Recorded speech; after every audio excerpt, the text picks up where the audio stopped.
Hello students, good morning. Today 12th class physics electricity chapter we are doing a new topic mixed grouping of cells है ना. तो अभी हम लोगों ने लास्ट क्लासेस में सीरीज कॉम्बिनेशन ऑफ सेल्स लिया है, पैरेलल कॉम्बिनेशन ऑफ सेल्स लिया है. हम लोगों ने ऐसे सेल्स का कॉम्बिनेशन लिया जो आइडेंटिकल नहीं है, फिर उसके बाद आइडेंटिकल सेल्स की ग्रुपिंग करी and then we had found out the condition for maximum current in the circuit है ना.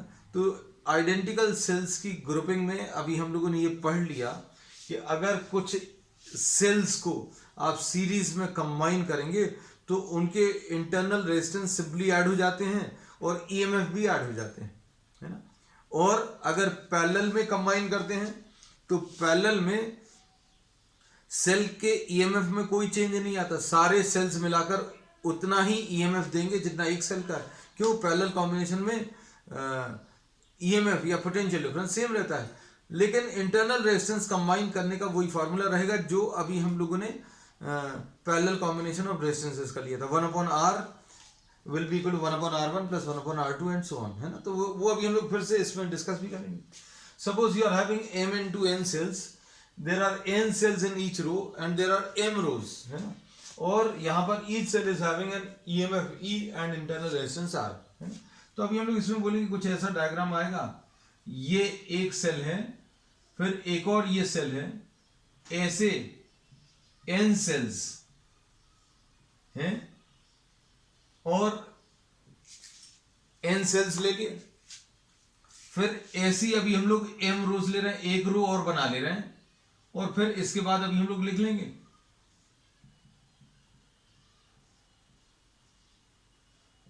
हर एक रो में n सेल्स हैं and there are how many m such rows, m rows हैं और ऐसी m रोज लेने के बाद आपको एक ये कॉम्बिनेशन बन गया है ना बच्चों.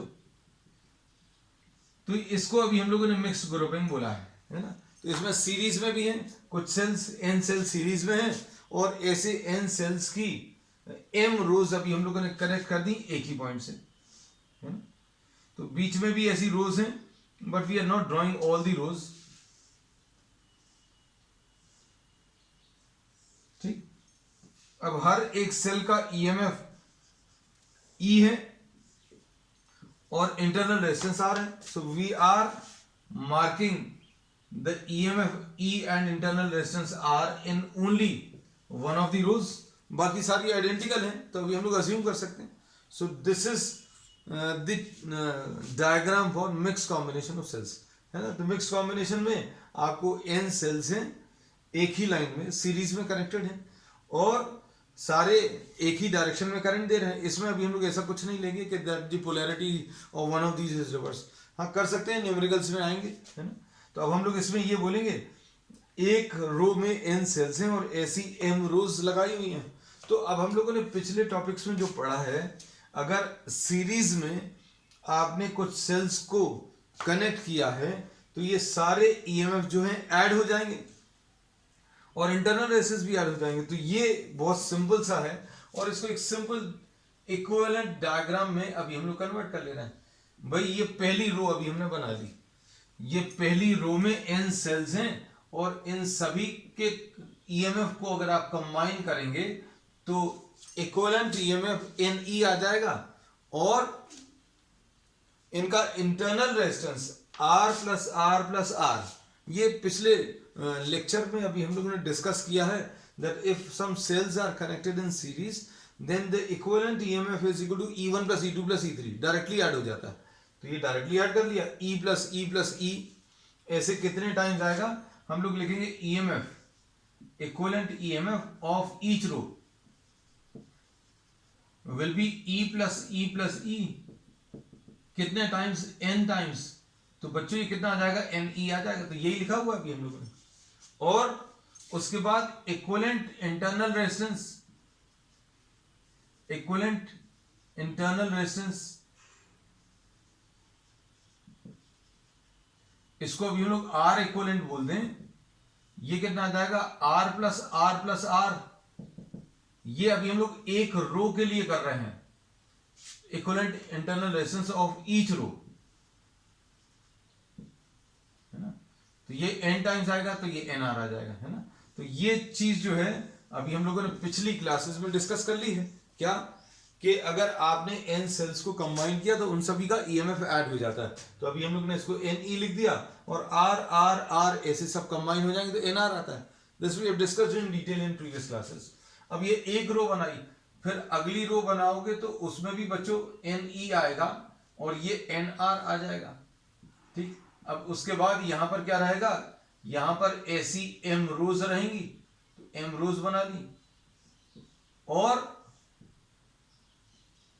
इसका ईएमएफ Ne आएगा और ये इंटरनल रेजिस्टेंस Nr आएगा, ठीक है। तो अब हमने क्या किया, ये रिड्यूस कर लिया, इस रो में जितने भी सेल्स थे उनको एक सेल में बदल दिया और एक सेल का ईएमएफ Ne आएगा और इंटरनल रेजिस्टेंस Nr आएगा। ऐसे सारी रोज में ये काम कर दिया।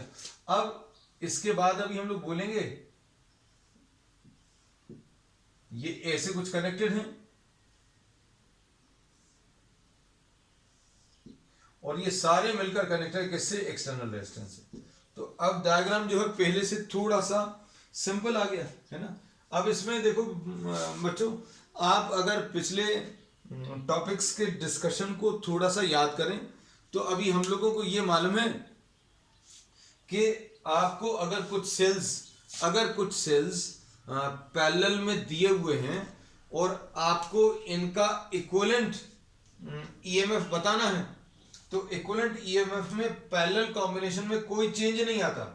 मतलब क्या है, अगर जैसे अभी हमने सीरीज में कंबाइन किया था तो सीरीज में कंबाइन करने में क्या हुआ था, ये सारे के सारे ईएमएफ जो है ऐड हो गए थे, लेकिन यहां पर पैरेलल कॉम्बिनेशन में कुछ एडिशन नहीं होता।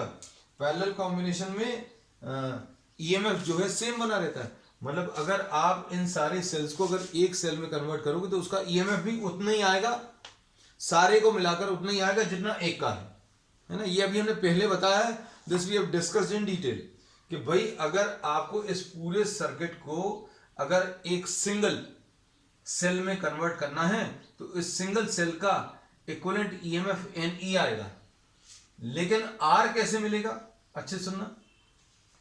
पैरेलल में अगर आप कंबाइन करते हैं, ध्यान से सुनना ये चीज, अगर पैरेलल में कुछ रेजिस्टेंसेस को अगर आप कंबाइन करते हैं तो जितने रेजिस्टेंस को कंबाइन करते हो उतने नंबर से डिवाइड हो जाता है आंसर। जैसे आपने 3 R को आपने कनेक्ट किया पैरेलल में, है ना, तो 1/R इक्विवेलेंट क्या आ जाता है बच्चों, 1/R plus 1/R plus 1/R, है ना। यानी कि ये कितना आ जाएगा, ये आ जाएगा 3/R, यानी कि R इक्विवेलेंट की वैल्यू R/3। तो ये पुराने कॉन्सेप्ट हैं, 10th क्लास में ही पढ़े भाई। पैरेलल में अगर आप इन सभी को कंबाइन करोगे तो इसका आंसर अभी आप बता सकते हो, क्या बता सकते हो भाई, टोटल रेजिस्टेंस कैसे मिलेगा। एक रेजिस्टेंस को आप उस नंबर से डिवाइड कर रहे हो जितने रेजिस्टेंस आपने कनेक्ट किए। तो अपन ने कितने कनेक्ट किए, NR ऐसे M है तो ये NR/M आ जाएगा। तो ये इक्विवेलेंट डायग्राम आ गया। हम लोगों ने क्या किया, पहले N सेल्स को एक लाइन में कनेक्ट किया तो Ne और सारे रेजिस्टेंसेस को मिलाया तो NR। अब उसके बाद ऐसी M रोज हैं, ये ध्यान रखना, ये M रोज हैं। M रोज को अगर कंबाइन करना तो पैरेलल में ईएमएफ में कोई चेंज नहीं आता। Ne है तो सभी को मिलाकर भी Ne आएगा अगर पैरेलल कॉम्बिनेशन। और पैरेलल में अगर रेजिस्टेंसेस को कंबाइन करना है तो पैरेलल में कंबाइन करने का तरीका क्या है, आप एक रेजिस्टेंस को आप टोटल नंबर से डिवाइड कर दो। कितने नंबर है, M है तो NR/M। तो ये सर्किट, अब टोटल रेजिस्टेंस कितना आ जाएगा, total resistance R plus NR/M, ये टोटल रेजिस्टेंस आ जाएगा, है ना बच्चों। अब इसमें अच्छे से समझना बात को। अब मान लीजिए ये बातें किसी की समझ में नहीं आई, कोई ऐसा बच्चा है जैसे मान लीजिए ये जो चीजें अभी हमने बताई नहीं आई समझ में, कोई दिक्कत नहीं है, किरचॉफ्स लॉ हमारी मदद के लिए, है ना। अब किरचॉफ्स लॉ क्या कहता है, किरचॉफ्स लॉ ये कहता है, ध्यान से देखना, जो ये रिजल्ट अभी हम लोगों ने इतनी सारी मेहनत करके निकाला है तो वो और ज्यादा आसानी से निकल आएगा। भाई ये एक्सटर्नल रेजिस्टेंस आर है, ये दिस इज करंट आई। अब करंट आई यहां पर ब्रांचिंग हो गई, अगर 3 ब्रांचेस जाएंगी तो I/3 आएगा हर एक ब्रांच में, 4 होंगी तो चारों में I/4 आएगा, 5 होंगी तो I/5 आएगा। लेकिन यहां पर m ब्रांचेस हैं तो हर एक ब्रांच में I/m आएगा, हर एक ब्रांच में I/m। लो कर लिया। मान लीजिए आपको ये वाला डायग्राम नहीं बनाना है, हमारा आंसर आ चुका है, अभी हम लोगों ने कर लिया है, हम एक और अप्रोच बता दे रहे हैं, तो जिसको जो अच्छा लगेगा वो कर लेना। आई करंट जो है m पार्ट्स में डिवाइड हुआ, कितने पार्ट्स में बच्चों, m पार्ट्स में डिवाइड हुआ, और हर पार्ट में करंट I/m। अगर करंट जो है I करंट 10 पार्ट्स में डिवाइड हो रहा है तो कितना आ जाएगा, I/10 आएगा हर एक में, है ना। तो अभी हम लोगों ने I/m बोल दिया। अब देखो इसमें जो सबसे बाहर वाला है, ध्यान से देखना, जो सबसे बाहर वाला सर्किट है, इसमें अभी आप किरचॉफ का सेकंड लॉ अप्लाई कर दो, इस वाले में, सबसे बाहर वाले में। और सबसे बाहर वाले में अगर आप अप्लाई करोगे तो कितना आएगा बच्चों, ये राइज है तो ये +NE आएगा, +NE आएगा, -IR, -I, करंट कितना है I/m, इंटू रेजिस्टेंस कितना है NR। और फिर आप आ जाओ इधर, तो इधर पर फिर से डिक्रीज है, और ये डिक्रीज को -IR = 0, ऐसा कुछ कर सकते हैं। अगर आपको ये वाला डायग्राम नहीं, हमने कॉन्सेप्चुअली चीजों को बताया है, दूसरा कॉन्सेप्ट अभी हमने किरचॉफ लॉ पे लगा दिया है ना। अब देखो NE की वैल्यू बच्चों कितनी आ जाएगी, I/m into NR plus I/R, I into NR/m plus R। अब बात जो हमारी थी उसको अच्छे से समझना, उसमें अभी हम लोगों ने क्या बोला, NR/m आ गया और प्लस R, ऐसा कुछ। देखो I की वैल्यू, तो I क्या होता है, I अभी हम लोगों को शुरू से मालूम है V/R, है ना।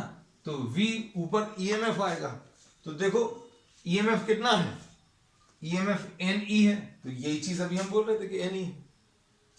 नीचे क्या आएगा, टोटल रेजिस्टेंस, तो टोटल रेजिस्टेंस कितना है, total resistance R plus NR/m। तो यही रिजल्ट आ रहा है ना। कहने का मतलब ये है कि या तो आप पुराने टॉपिक्स जो किए हुए हैं उससे रिलेट कर लो, नहीं तो किरचॉफ लॉ अप्लाई कर लो, कैसे तो भी, है ना। अब इसमें ये बात समझ, ये अभी हमने डायग्राम ड्रॉप कर दी क्योंकि इसका काम नहीं बचा, है ना। अब देखो, अब इसमें ये बात समझ में आनी चाहिए कि NR/m जो है this is total internal resistance.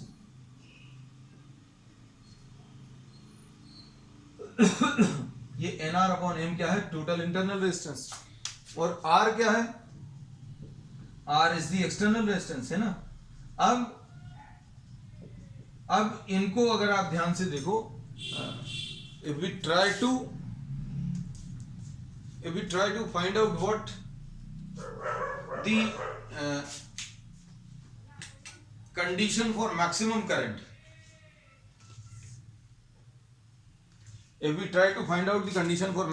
क्योंकि सभी जगह अभी हम लोगों का ऑब्जेक्टिव यही है कि भाई आपने सीरीज में कनेक्ट किए, तो सीरीज में कनेक्ट करने का फायदा क्या है, कब फायदा मिलेगा, तो ये अभी हम लोगों ने पढ़ लिया था। क्या पढ़ लिया था कि सीरीज कॉम्बिनेशन ऑफ सेल्स तब फायदा देता है जब बाहर लगा हुआ रेजिस्टेंस बहुत ज्यादा है ना, तभी आपको करंट जो है n times current due to single cell मिलता है, सीरीज कॉम्बिनेशन। तो सीरीज कॉम्बिनेशन एडवांटेज कब देता है, जब external resistance connected is very very large as compare to internal resistance. फिर उसके बाद पैरेलल कॉम्बिनेशन में भी पढ़ लिया, पैरेलल कॉम्बिनेशन फायदा कब देता है, जब एक्सटर्नल रेजिस्टेंस जो अभी हम लोग कनेक्ट करने वाले हैं सर्किट में वो अगर बहुत छोटा है तो पैरेलल कॉम्बिनेशन में फायदा मिलता है, तब करंट ड्यू टू कॉम्बिनेशन जो है वो n times the current due to single cell मिलता है ना।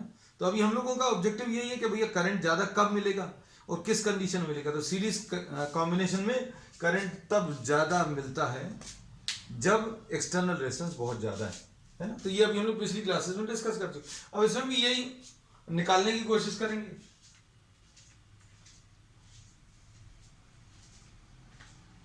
क्या निकालने की कोशिश करेंगे? अब हम लोग इसमें ये निकालने की कोशिश करेंगे कि भाई इसमें मैक्सिमम करंट कब मिल रहा है। तो मैक्सिमम करंट के लिए कंडीशन क्या आएगी बच्चों, देखो N E upon N R plus M are,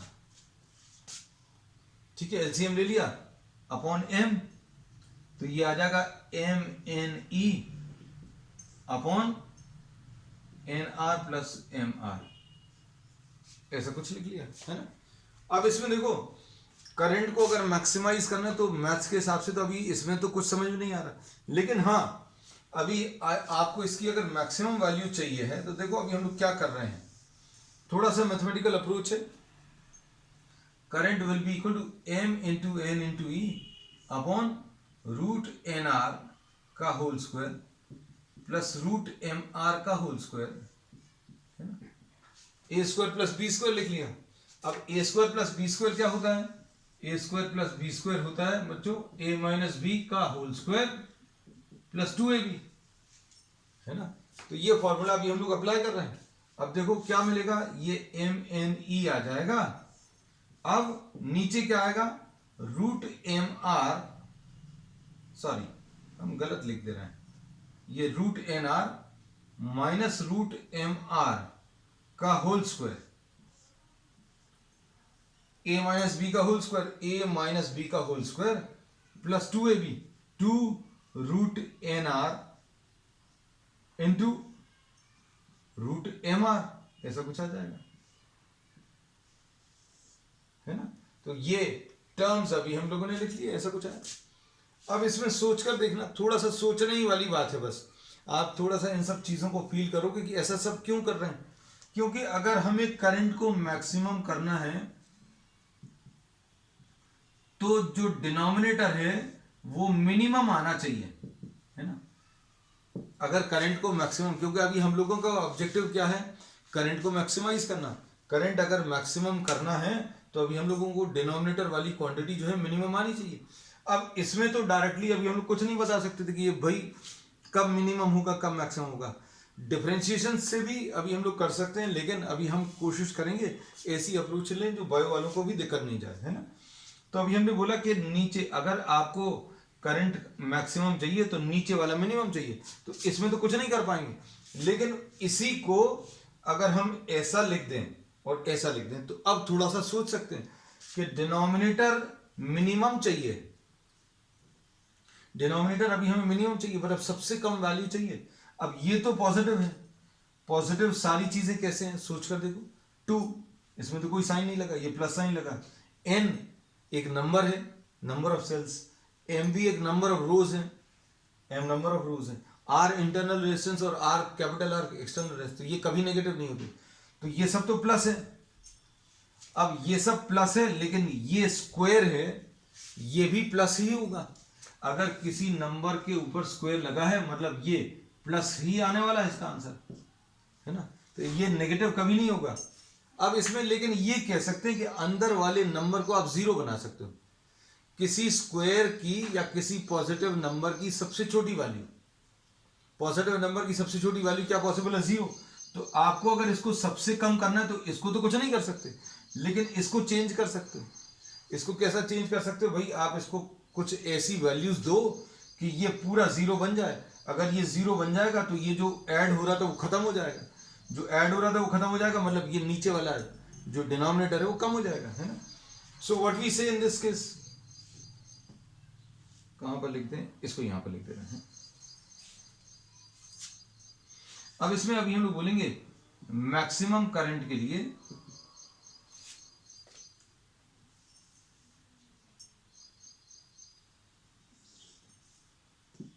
for maximum current denominator, short में लिखा है ये डिनोमिनेटर, ये डिनोमिनेटर लिखा है, डिनोमिनेटर इज इक्वल टू 0, मतलब कितना, सॉरी डिनोमिनेटर मिनिमम होना चाहिए for maximum current, denominator minimum. और डिनोमिनेटर मिनिमम करने के लिए पूरा डिनोमिनेटर तो 0 कर देंगे तो वैसे ही खत्म हो जाएगा, N R minus root M R will be equal to 0।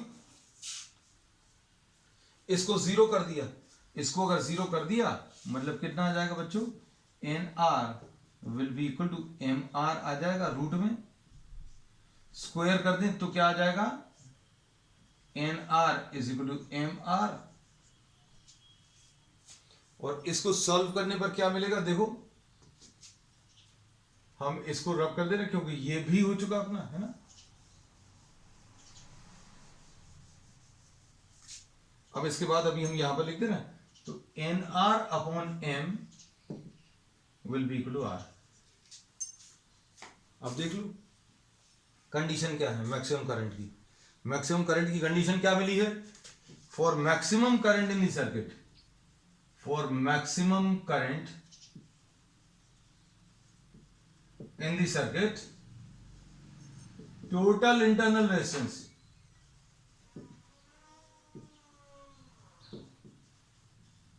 is equal to external resistance of the circuit।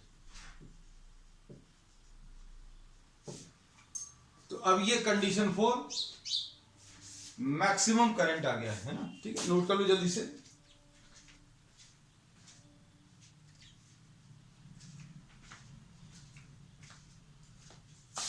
तो अब हम लोगों को बच्चों पता चल गया कि मिक्स्ड ग्रुपिंग ऑफ सेल्स कब फायदा देती है ना। मिक्स्ड ग्रुपिंग ऑफ सेल्स अभी हम लोग को तब फायदा देगा जब टोटल इंटरनल रेजिस्टेंस और एक्सटर्नल रेजिस्टेंस बराबर है। और ये मैक्सिमम करंट आएगा कितना, ये भी निकाल के दिखा दे रहे हैं, है ना। ये देखो, ये हमने इसलिए रब नहीं किया था क्योंकि ये इंटरनल रेजिस्टेंस है और ये एक्सटर्नल रेजिस्टेंस है ना। चलो अब इसके बाद मैक्सिमम करंट कितना आएगा वो भी निकाल के बता दें। मैक्सिमम करंट इन दी सर्किट ये कितना आएगा, ये आएगा एम एन ई तो है, और नीचे क्या किया, इसको जीरो कर दिया था, प्लस 2 बाहर है, M N R capital R, ऐसा कुछ है ना। अब इसमें देखो बच्चों, इसमें अभी हम लोग क्या बोलेंगे, ये कितना आ जाएगा, this will be root M N E upon 2 under root of R into capital R. ये maximum value of the current है ना। तो अब इसको ध्यान रखना कि मिक्स्ड ग्रुपिंग ऑफ सेल्स जो है कब फायदा देती है। तो तीनों एक बार कंक्लूड कर दें। सीरीज ग्रुपिंग कब फायदा देती है, अब देखो आपको सारी चीजें रिलेट हो जाएगी। सीरीज ग्रुपिंग कब फायदा देती है, जब एक्सटर्नल रेजिस्टेंस बहुत ज्यादा है। पैरेलल ग्रुपिंग कब फायदा देती है, जब एक्सटर्नल रेजिस्टेंस बहुत कम है, किसके कंपैरिजन में, इंटरनल रेजिस्टेंस। और मिक्स ग्रुपिंग कब फायदा देती है, इन दोनों को सुन के अभी आप जज कर सकते थे क्या, कि एक्सटर्नल रेजिस्टेंस और इंटरनल रेजिस्टेंस जो है बराबर हो, लेकिन क्या total internal resistance should be equal to the external resistance, ठीक है। तो अब ये मिक्स ग्रुपिंग ऑफ सेल्स आ गए हैं। अब इसमें एक छोटा सा कॉन्सेप्ट और अभी हम लोग डिस्कस कर ले रहे हैं।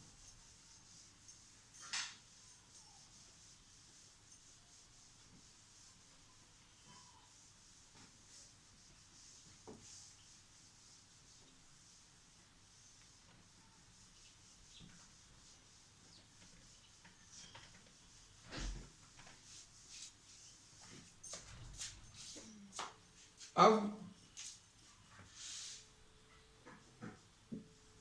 रिलेशनशिप बिटवीन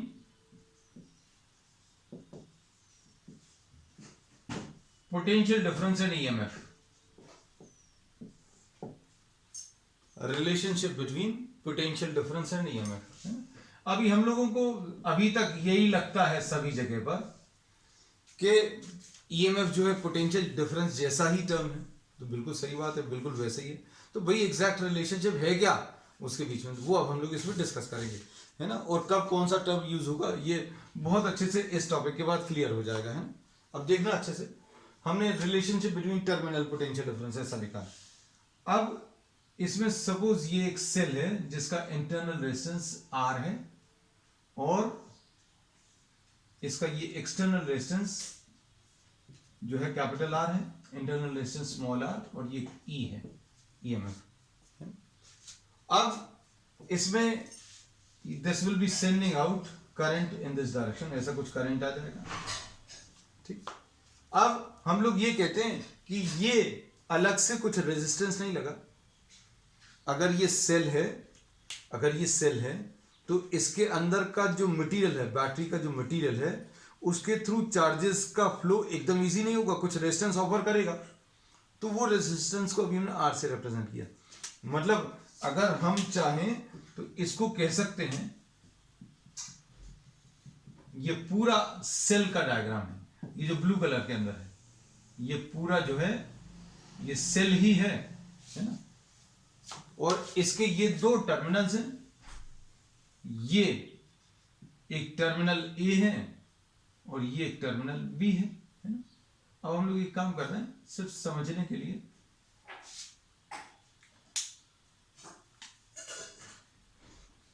चलो इसको ऐसे ही बना रहे हैं, ठीक। अब इसमें देखो हम लोग टर्मिनल पोटेंशियल डिफरेंस, मतलब इसके दोनों टर्मिनल्स के बीच में पोटेंशियल डिफरेंस निकालने की कोशिश करेंगे, है ना।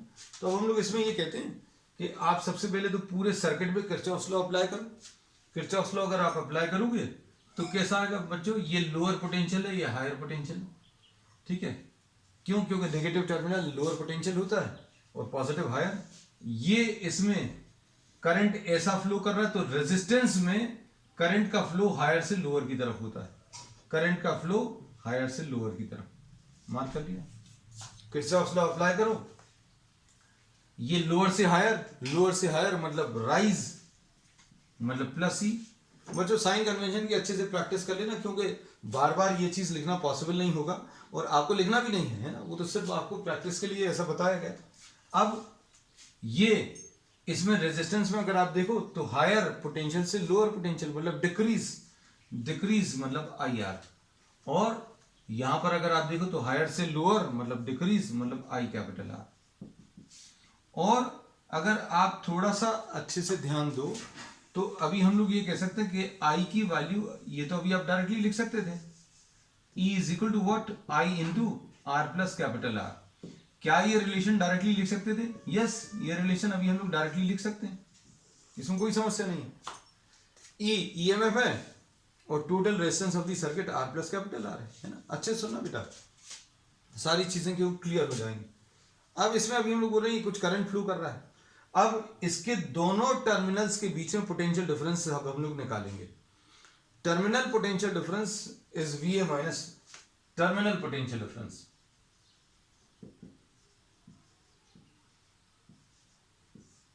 ये अभी हम लोग निकालेंगे। कैसे निकालेंगे बच्चों?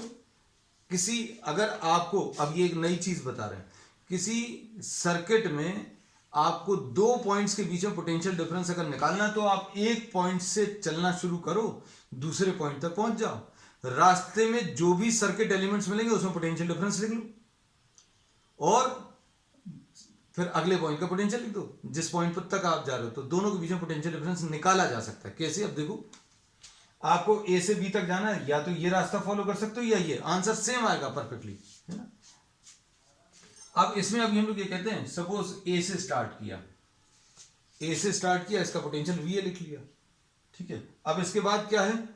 लोअर से हायर, लोअर से हायर गए मतलब राइज है, राइज है मतलब प्लस ई लिख लिया, कोई दिक्कत नहीं।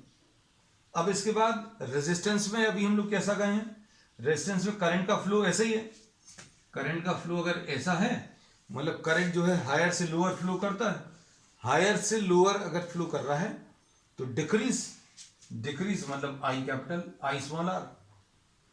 तो इधर से चले, ये मिला, ये मिला, बी पॉइंट पर पहुंच गए, ये वी भी लिख लिया। तो इस पॉइंट का पोटेंशियल वी ए लिखा, इधर पर पोटेंशियल इंक्रीज हुआ वो लिख लिया, इधर पर पोटेंशियल डिक्रीज हुआ वो लिख लिया, तो बी पॉइंट पर पहुंच गया। बस इतना ही सा काम था। तो VB minus V A, E minus I R आ जाएगा। अब कोई बोलेगा कि आपने वी ए माइनस वीबी क्यों नहीं निकाला? तो भाई वी ए जो है लोअर पोटेंशियल पर है, ए पॉइंट लोअर पोटेंशियल पर है। क्यों? क्योंकि नेगेटिव टर्मिनल से कनेक्टेड है ना। तो अभी हम लोग वीबी माइनस वी ए, ये एक्चुअल पोटेंशियल डिफरेंस देगा बिटवीन द टू, ठीक है। अब ये इसको अभी हम लोग वी लिख ले रहे हैं। तो ये रिलेशनशिप है किसके बीच में? किसके बीच में पोटेंशियल डिफरेंस है? Between EMF of the cell and potential difference. This is the relationship between terminal potential difference and EMF. तो क्या ये दोनों बराबर हैं? नहीं, दोनों बराबर नहीं है। आप ई में से मान लो ये 10 वोल्ट है, ई में से कुछ माइनस कर रहा है, 10 में से कुछ माइनस करोगे तब ये मिलेगा। तो कौन सी चीज छोटी है? हम लोग कह सकते हैं terminal potential difference is smaller then the EMF.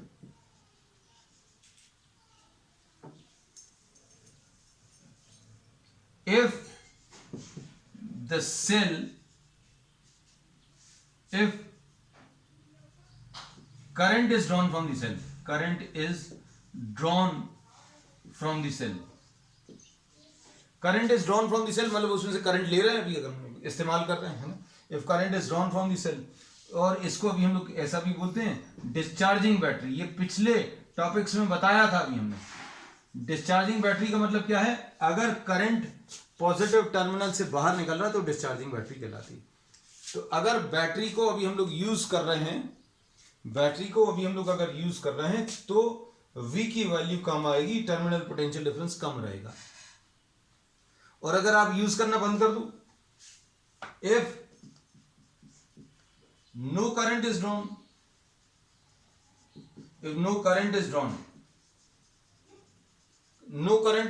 कैसा कर सकते हैं? मान लो आप यहां पर एक कट लगा दो, है ना, तो इसको अभी हम लोग क्या बोलते हैं? ओपन सर्किट बोलते हैं, है ना। तो हम लोग क्या बोलेंगे बच्चों? अगर आप इसमें से करंट नहीं लेंगे, ध्यान से देखना, अगर करंट जीरो करना है, आपने जीरो कर दिया, मान लीजिए सेल आपका घर पर रखा हुआ है, ऐसा कहीं पर कनेक्टेड नहीं है, जब कनेक्ट कर दिया था, इसमें से करंट फ्लो करने लगा था, तो इसके टर्मिनल्स के बीच में जो पोटेंशियल डिफरेंस है वो ईएमएफ से कम है। इसका मतलब यह है कि अगर इसके ऊपर 1.5 वोल्ट है और आपने इसको कनेक्ट कर दिया कहीं पर, इसमें से करंट फ्लो कर रहा है, और फिर आप इसके दोनों टर्मिनल्स के बीच में वोल्ट मीटर अगर आप लगाओगे तो जितना ईएमएफ मार्क्ड है, जैसे मान लीजिए 1.5 वोल्ट्स मार्क्ड है, तो 1.5 से कम रीडिंग आएगी। क्यों? 1.5 माइनस कुछ वैल्यू आने वाली। अब हमने बोला कि आप इसमें से एक्सटर्नल सर्किट अलग कर दो, एक्सटर्नल रेजिस्टेंस अलग कर दो, मतलब ये ओपन सर्किट कर दो, मतलब आई की वैल्यू क्या कर दो? जीरो। आई को जीरो, अगर आई को जीरो कर देंगे तो वी की वैल्यू ई के बराबर आएगी। वी की वैल्यू ई के बराबर मतलब क्या है? टर्मिनल पोटेंशियल डिफरेंस, आई को अगर जीरो करोगे तो terminal potential difference is equal to EMF of the cell. In open circuit ऐसा लिख दिया। ओपन सर्किट मतलब सेल नॉट इन यूज। ठीक है बच्चों, तो अब इसमें दोनों में अंतर समझना बच्चों।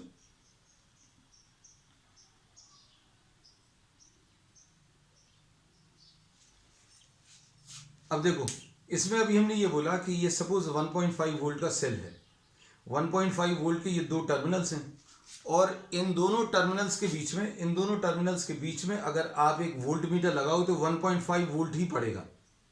क्यों? क्योंकि अभी आप इस सेल का कोई यूज नहीं कर रहे हैं।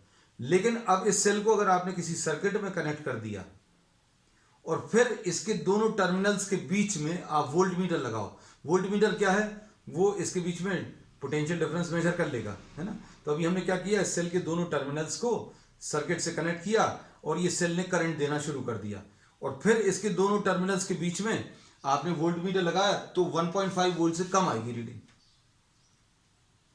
तो दोनों में डिफरेंस समझ में आना चाहिए कि आपको अगर सेल दिया है 1.5 वोल्ट का है, इसके दोनों एंड्स के बीच में अगर आप वोल्ट मीटर लगाओगे तो 1.5 वोल्ट ही दिखाएगा, मतलब टर्मिनल पोटेंशियल डिफरेंस ईएमएफ के बराबर ही है, मतलब जितना 1.5 लिखा 1.5 ही आएगा।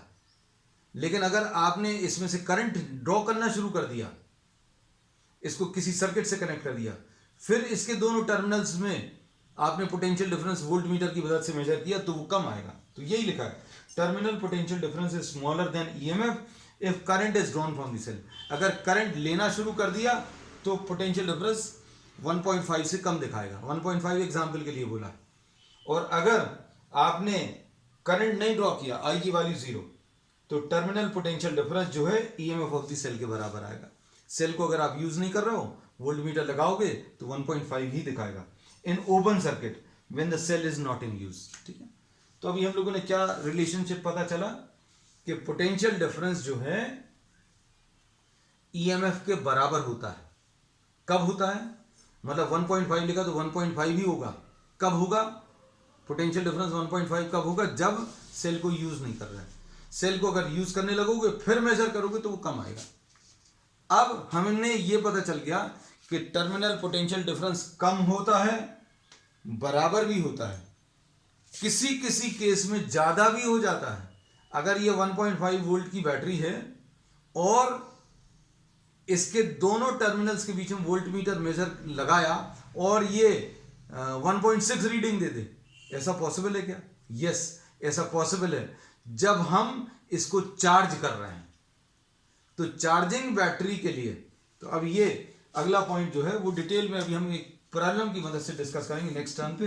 तो अभी आप ये लिख सकते हो, ये इंपॉर्टेंट है, terminal potential difference greater than EMF if it is being charged।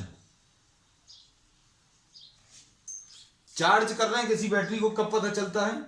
जब उसके पॉजिटिव टर्मिनल में करंट निकलने की जगह उसके अंदर एंटर कर रहा हो। समझ आया अभी हमने क्या बोला? हमने ये बोला कि अगर आपने ये वाली 1.5 वोल्ट की बैटरी ली और इसमें आपने ये 10 वोल्ट का सेल एक और लगा दिया, तो ये ऐसा करंट फ्लो कराएगा। इसके पॉजिटिव टर्मिनल में से तो करंट निकल रहा है, लेकिन इसके पॉजिटिव टर्मिनल में एंटर कर रहा है। इस केस में अगर अभी हम लोग पोटेंशियल डिफरेंस निकालेंगे तो terminal potential difference will be greater than EMF if it is being charged bye a stronger battery. तो तीनों चीजें बता दी अभी हमने। क्या बता दिया? कि टर्मिनल पोटेंशियल डिफरेंस ईएमएफ से कम होता है, टर्मिनल पोटेंशियल डिफरेंस ईएमएफ के बराबर होता है, और टर्मिनल पोटेंशियल डिफरेंस ईएमएफ से बड़ा होता है। कब कब होती हैं ये कंडीशंस बच्चों? कंफ्यूजन हो जाएगा, अभी हम सारी रिपीट कर दे रहे हैं। कब होती हैं तीनों चीजें? जब टर्मिनल पोटेंशियल डिफरेंस और ईएमएफ कब बराबर होता है? जब इसको कहीं नहीं लगाया। 1.5 वोल्ट है, 1.5 वोल्ट ही लगाया, 1.5 वोल्ट ही दिखाएगा जब इसको यूज नहीं कर रहे, तो टर्मिनल पोटेंशियल डिफरेंस और ईएमएफ बराबर आ जाएंगे। जब इसको कनेक्ट कर देंगे, 1.5 वोल्ट वाले सेल को अगर आपने कनेक्ट कर दिया, करंट निकालने लगे, फिर इसके दोनों टर्मिनल्स के बीच में पोटेंशियल डिफरेंस मेजर करोगे तो 1.4 आएगा या 1.3 आएगा, कम आएगा जब इसमें से करंट निकाल रहे हैं। इसको अगर चार्ज कर रहे हैं किसी और बैटरी की मदद से, अगर इसको चार्ज कर रहे हैं, तो इसके टर्मिनल पोटेंशियल डिफरेंस अगर आप मेजर करोगे, दोनों टर्मिनल्स के बीच में पोटेंशियल डिफरेंस वो 1.5 या नहीं कि उसके ईएमएफ से ज्यादा आएगा। ठीक है, तो ये वाला जो एस्पेक्ट है that will be discussing on the next term with the help of an example. आपको बहुत अच्छे से क्लियर हो जाएगा। ठीक है, ये दोनों ही एस्पेक्ट्स अच्छे से क्लियर हो जाएंगे। पोटेंशियल डिफरेंस कब कम होता है, कब ज्यादा होता है। ठीक है, दैट्स ऑल फॉर टुडे।